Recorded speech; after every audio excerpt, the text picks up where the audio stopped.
தமிழ்நாடு, புதுச்சேரி உள்ளிட்ட 5 மாநிலங்களிலும் வாக்காளர் பட்டியல் தீவிர திருத்த நடவடிக்கைகளை மேற்கொள்ள தேர்தல் ஆணையத்திற்கு உத்தரவிட வேண்டும் என்று உச்சநீதிமன்றத்தில் வழக்கு தொடரப்பட்டுள்ளது.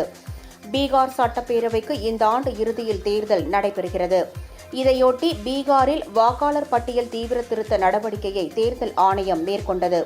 அதன்படி கடந்த மாதம் 1ஆம் தேதி வெளியிடப்பட்ட வரைவு வாக்காளர் பட்டியலில் 65 லட்சம் வாக்காளர்கள் நீக்கப்பட்டுள்ளனர். இந்த விவகாரம் குறித்து தொடரப்பட்ட வழக்கை உச்சநீதிமன்றம் விசாரித்து வருகிறது. இந்நிலையில் உச்சநீதிமன்றத்தில் வழக்கறிஞர் ஒருவர் தாக்கல் செய்துள்ள பொதுநல மனுவில் தமிழ்நாடு, புதுச்சேரி, அசாம், கேரளா மற்றும் மேற்கு வங்கம் ஆகிய மாநிலங்களில் விரைவில் சட்டப்பேரவை தேர்தல் நடைபெற உள்ள நிலையில் பீகார் மாநிலத்தில் நடத்தப்பட்டதைப் போல் 5 மாநிலங்களிலும் வாக்காளர் பட்டியல் தீவிர திருத்த நடவடிக்கைகளை மேற்கொள்ள தேர்தல் ஆணையத்திற்கு உத்தரவு பிறப்பிக்க வேண்டும் என கோரப்பட்டுள்ளது.